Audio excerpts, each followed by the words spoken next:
instead of just entertaining and telling a story. And you and I have had conversations about this. And again, it's part of what John Gardner touched on in The Art of Fiction, that as soon as the motive is to show the audience, look at how well I do this, that's not a good core motive. It can be done in little bits, as he pointed out. Sometimes we do show off, but it gets in the way. It's calling attention to, mannerism is calling attention to how well we do something, rather than what we're supposed to have on our mind, which for some people may be to get the message across, or the other that he mentioned is to entertain them, to make them laugh. It may not be art if it just entertains, but that's okay. If it makes the audience laugh, it succeeded on those terms. If it's a scary story and it makes the audience shudder, then it succeeded on those terms. If it's a documentary and it makes the audience wonder or enlightens them to some part of life that they didn't know about, then it's done its job. But as soon as it starts to show off, it's not doing its job. Now, I don't know, you don't seem like you're that pleased with this question. I don't know, I haven't given it much thought. The first thing that comes to mind, though, is that watching people show off is entertaining. Yes, that's true. So where does that leave that argument? Does it kind of just destroy the whole thing? No, because there are some things that are meant to be showing off. Don Richardson used to talk about it with choices of camera angles in movies. He pointed out that the best storytelling, nobody remembers anything about camera angles because they never thought about a camera. They were just involved with these characters. However, there is one kind of movie where the camera is the star.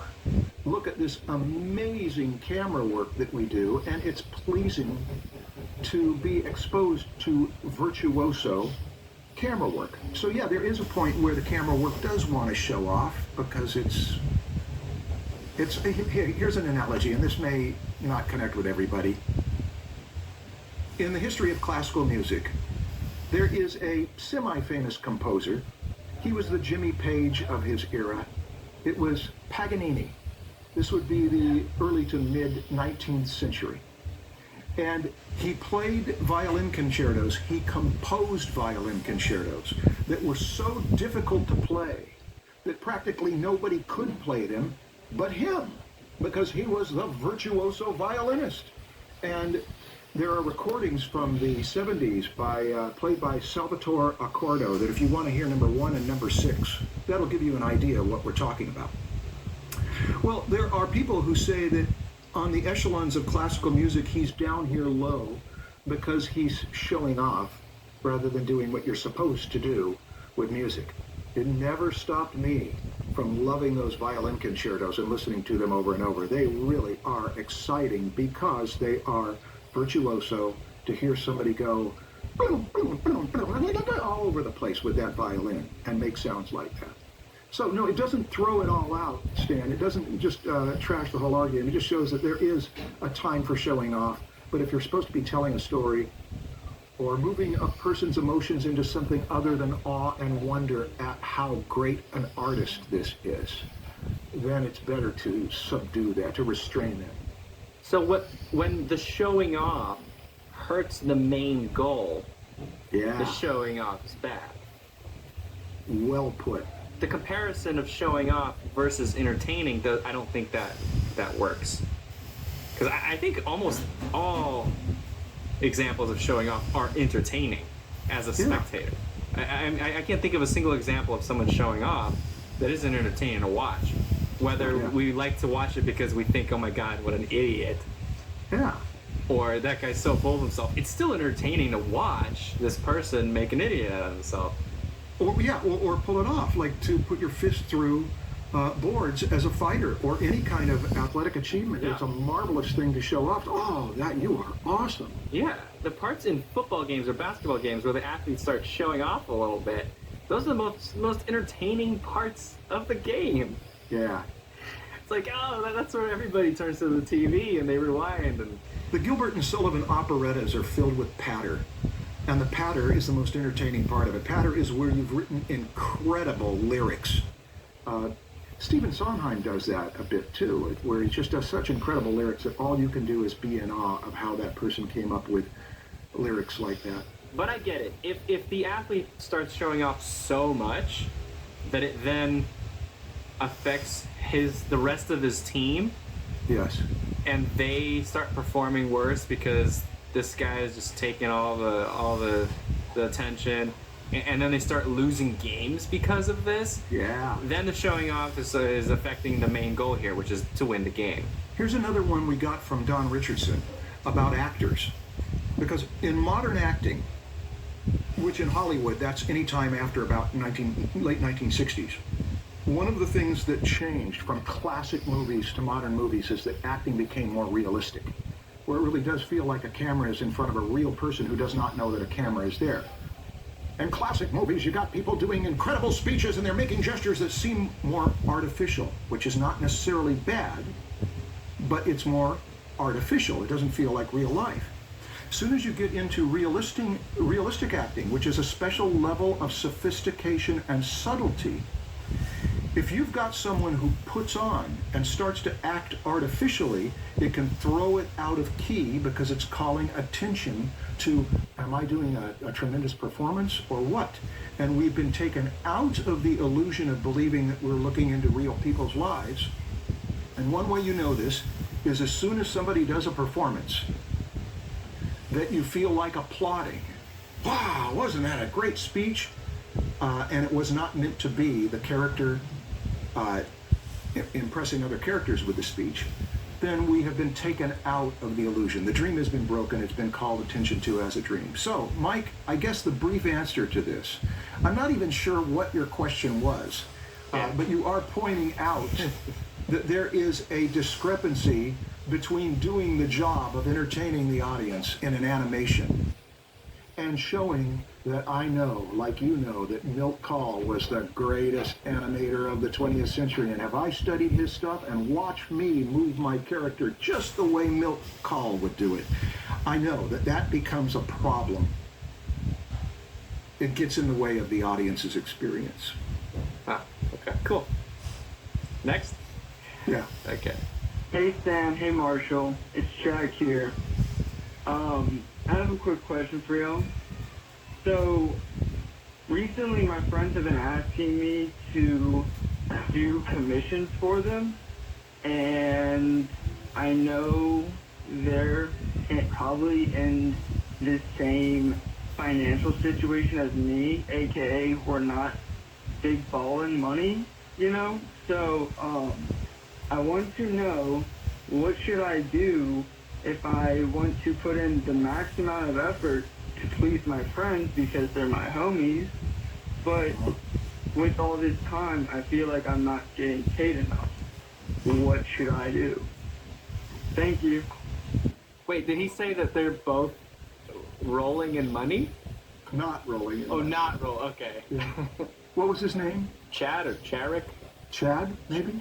Something like that. Chad or Jad? I'm not sure. Charik? Jared?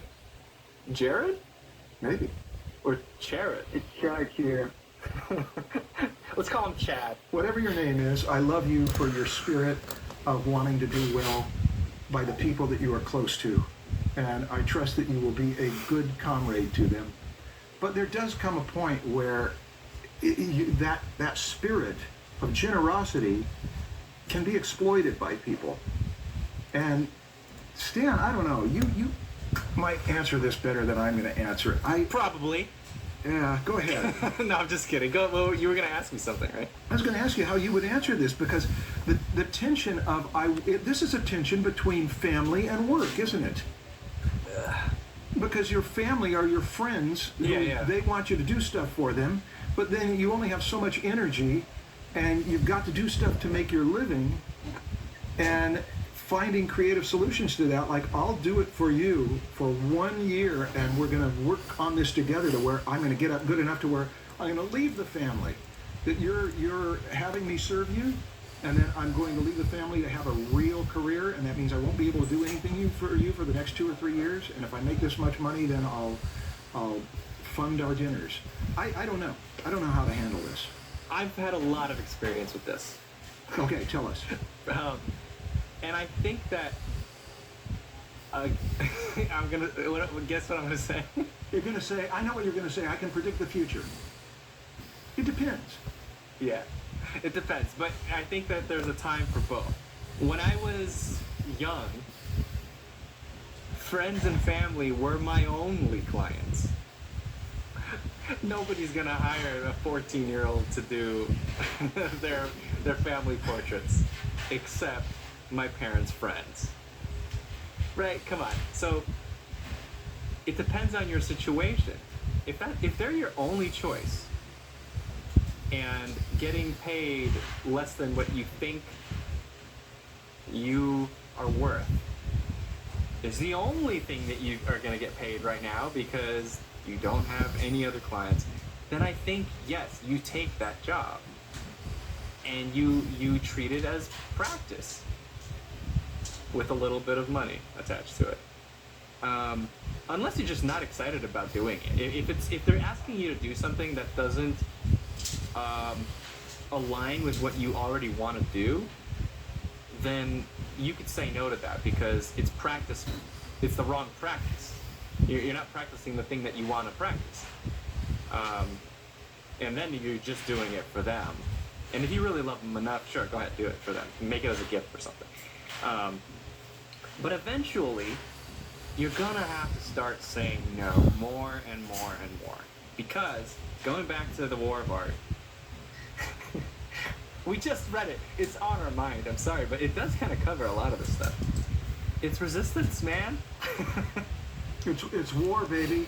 You might use it as an excuse to not do that thing that's probably harder to do that you know you really should be doing right now. That project that you've been trying to finish for the past 2 years and you're really stuck on it. Hey, I'll just take this break and do this thing for my friend right now. You're putting it off. Go do that thing that's really hard to do, but you know is more meaningful. Once I got to the point where I had my own projects going on, I was building my own companies, I had my own paintings I wanted to make. A lot of friends and family would look at me as like, oh, he's the artist, he could just whip something out real quick. And they would come to me with these things not realizing what they're actually asking me to do, which is to say no to that thing that I feel is really important to provide them with this charity. And I would have to politely explain to them that this would take me away from all the other things that I don't have time to do that I really want to do. That I'm already saying no to things that are really important to me because I have too many important things to do and I don't have enough time. And so it's not personal that I'm saying no to them. It's that this is my job, this is the way I make a living, and I have to do the things that are gonna grow my career, all that stuff. So that was what I was doing. That makes sense.